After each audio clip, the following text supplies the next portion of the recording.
Sérieusement, je savais pas qu'il allait avoir une grosse photo de moi en arrière. C'est juste à côté. Sur le fil d'arrivée. C'était un Hein? peu intimidant quand je l'ai vu apparaître. Mon Dieu, OK, c'est moi en très, très grand. Mais c'est pas moi qui vous en parle ce soir du balado. On a donné ce segment-là en sous-traitance. On s'est trouvé un sous-traitant, en fait, juste à côté de moi. Un certain Louis Simon qui sort la main. On a quoi comme météo en fin de semaine? Là? On a un peu de tout. C'est OK. comme ça qu'on le résume. Demain, on va avoir une alternance de soleil, de nuages, un risque d'averse, des orages qui s'invitent plus tard. Puis finalement, ça se redégage pour dimanche avec du soleil, 22 au maximum. Alors, un peu de tout cette fin de semaine, mais somme toute, ça va faire du bien de retrouver un peu de chaleur, un peu de soleil. Oui, au moins.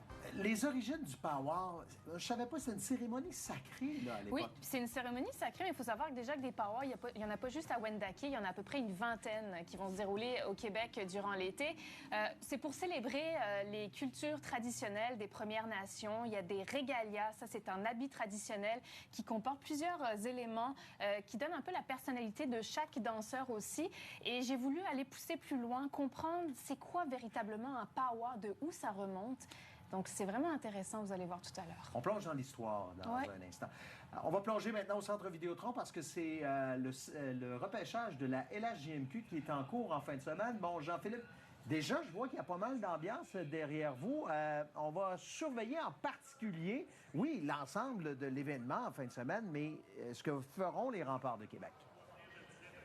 Oui, tout à fait. Grosse soirée, puis on pense à ces jeunes qui attendent d'entendre leur nom et leurs parents, qui attendent ça depuis plusieurs années.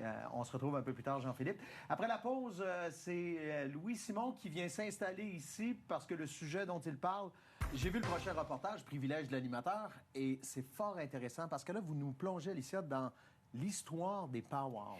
J'avais envie de vous parler du powwow parce que celui de Wendake, ça arrive bientôt à la fin du mois de juin, là, du 27 au 29 juin. C'est un événement qu'on couvre très souvent, mais je voulais comprendre, aller plus loin, comprendre un petit peu c'est quoi les origines, c'est quoi l'aspect spirituel, à quel point ça compte aussi pour les communautés autochtones. Et il y a un fait marquant, c'est qu'à chaque fois qu'on y va avec Radio-Canada, le début de la cérémonie, on ne peut pas prendre d'image.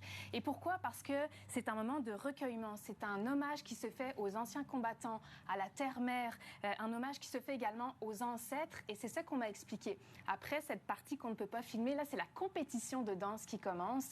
La compétition qui ne faisait pas partie des traditionnels powwows il y a des dizaines d'années, et ça a changé un petit peu la donne dans la cérémonie.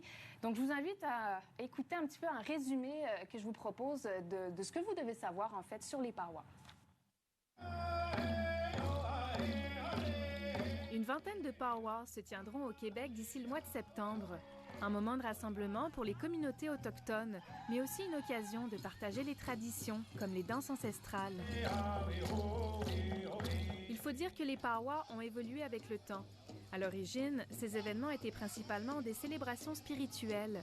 Les danses, alors spontanées, étaient profondément ancrées dans l'identité de chaque nation.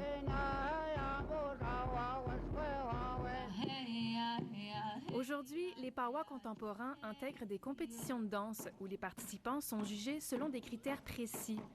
Pour Steve Gros-Louis, le fondateur de la troupe de danse Sandokwa, cette évolution mène à une certaine uniformisation des powwows actuels. Autrefois, il y a 20-25 ans, dans les communautés Innu, il n'y avait pas les powwows avec les danses qu'on connaît aujourd'hui. Chez les Atikamekw, c'est peut-être le 30 ou 40 ans, il n'y avait pas ça non plus. Chez nous, à Wendake, c'était un autre type de powwow qu'il y avait. C'est plus difficile, des fois, de reconnaître un Mohawk, un Algonquin, un Wendat, un Innu, un Atikamekw, parce que, bien souvent, pour gagner ses points, il doit suivre une certaine règle non écrite, mais qui doit s'embarquer dans un cadre. Par contre, il y a encore aujourd'hui, comme le smoke dance, est une danse iroquoienne qui s'inspire aussi de la fameuse danse traditionnelle lorsqu'on voulait sortir la fumée, qu'on dansait dans les maisons longues pour sortir la fumée. Le powwow, comme on le connaît aujourd'hui, c'est aussi avec la venue des Allochtones parce que lorsqu'on avait des visiteurs, je vous dirais, le fancy dance est un exemple parfait. Le fancy dance a été créé justement pour démontrer la beauté de notre culture, démontrer nos apparats. Pendant la célébration, chaque danseur autochtone porte une régalia, un habit confectionné comme un symbole de son identité. Chaque ornement qui compose la régalia reflète une partie de l'histoire du danseur. Ici, dans le fond, c'est des plumes de cygne, parce que mon épouse s'appelle Niva. Niva, chez nous, ça veut dire le cygne blanc. Et lorsque j'ai demandé sa main, je lui ai offert un couple de cygnes parce que jusqu'à sa mort, le cygne va rester toujours en couple. C'est pour ça que je porte les plumes de cygne sur mon régalia. Andréane Gros-Louis danse la robe à clochette, un style de danse du peuple Anishinaabe qui symbolise l'esprit de guérison. Sa régalia a été entièrement fabriquée de ses propres mains. Souvent, une régalia, ça vient d'un rêve, donc il faut vraiment l'avoir ressenti à l'intérieur de nous. Donc moi, je suis vraiment partie de l'aspect coucher de soleil. Donc j'avais comme rêvé et pensé à quelque chose qui brillait, donc coucher de soleil. C'est pour ça que mes cloches sont or. On peut avoir des cloches de différentes couleurs ou différentes teintes.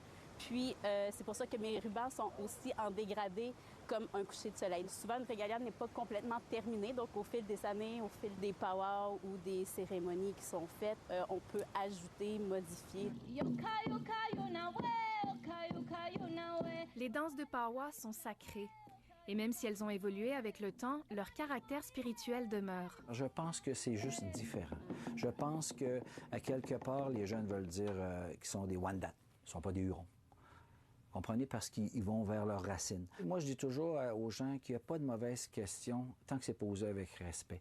Et c'est pour ça que j'invite les gens, à chaque moment que je peux le faire, lorsqu'on a un powwow qui s'en vient, de venir nous rencontrer. Puis les danseurs sont accessibles. Et le powwow est le meilleur vecteur pour pouvoir parler de nos traditions, de notre artisanat, de notre riche culture à travers ce moment-là d'un week-end.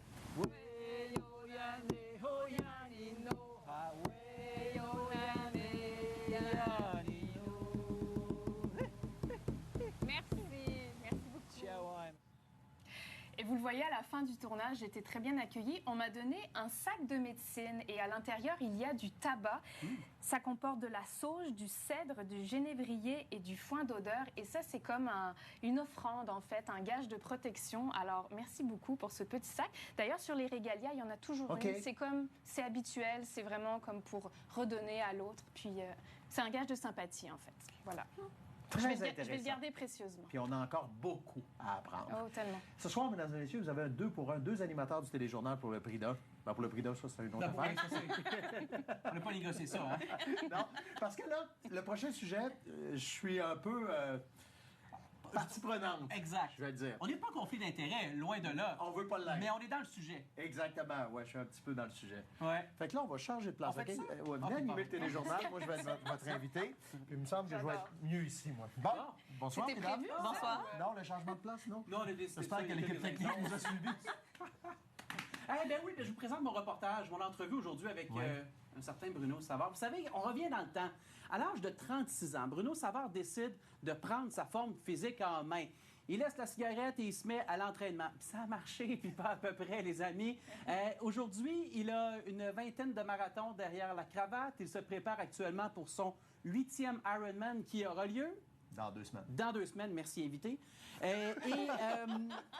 Il faut dire une chose, c'est qu'à travers ce balado, 5 épisodes environ, je vous dirais une trentaine de minutes chaque, plus ou moins, Bruno part à la recherche de réponses à ces questions. Il veut savoir pourquoi Bruno, il aime ça autant souffrir.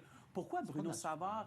Non, c'est pas la souffrance, hein? C'est légèrement excessif. Pourquoi il est autant accro à la performance? OK. Alors aujourd'hui, je vous présente mon entrevue avec Bruno Savard, pas l'animateur du téléjournal, non, Bruno Savard, l'athlète de haut niveau. Et ce collègue est un invité drôlement généreux qu'on remercie. Ben oui, comment on se sent de jouer les invités comme ça? C'est bizarre. Première des choses de me voir. J'aime pas ça me voir à la télé. Non. Puis là, je viens de me voir assez longtemps, merci. Normalement, je me vois pas, je suis en direct. Bon, là, je viens de me voir pas mal. Puis c'est vrai qu'il pas tant souvent on réécoute le téléjournal après, Non, ou en tout cas, ça dépend, là, mais... Ouais. Mais c'est ça, ça alimente de belles réflexions. Donc, la grande rentrée de Bruno Savard dans le merveilleux monde du balado, c'est sur Radio-Canada Audio. Je vous lance l'invitation également. Franchir la ligne. Vous avez même le code QR là, pour balayer avec votre appareil cellulaire. Donc, vous pouvez aller faire un tour. Prêtez oreille, vous allez en apprendre également un peu plus. Puis des choses que vous pensiez peut-être même pas entendre de la vie de Bruno Savard. Et on n'est pas obligé d'être un sportif pour écouter ça. C'est ça qui est intéressant. C'est tout l'aspect psychologique qui vient avec. Oui. C'est ce que je OK, c'est correct, je redeviens l'animateur. On fait une courte pause. Et au retour, on règle votre fin de semaine. Merci, Merci.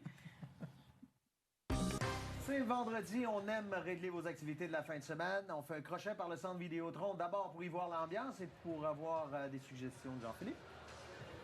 C'est le festival Découvreur du Vieux-Cap-Rouge en fin de semaine. Donc, samedi, dimanche, ça commence à 11h jusqu'à 17h. C'est un parcours avec 7 sites tout près du fleuve. C'est tellement un bel événement. 105 artistes sur place avec animation de rue, des musiciens ambulants, une dizaine d'ateliers artistiques aussi pour tous les âges. C'est un événement qui est gratuit, qui vous permet de rencontrer plein d'artistes. Allez y faire un tour. Il reste 1 minute au téléjournal. Je vous donne tout ça. Oh, c'est à vous. Parfait. Alors, plongeons dans la météo pour les prochains jours. Cette fin de semaine, on a une alternance de soleil et de nuages demain avec un risque d'orage qui s'invite en après-midi. Dimanche, c'est la belle journée, maximum de 22. Même scénario pour lundi, maximum de 24. On surveille un système qui pourrait nous amener de la pluie intermittente à partir de mardi. Je vous parle également, ce samedi, c'est la 12e journée, la grande journée des petits entrepreneurs.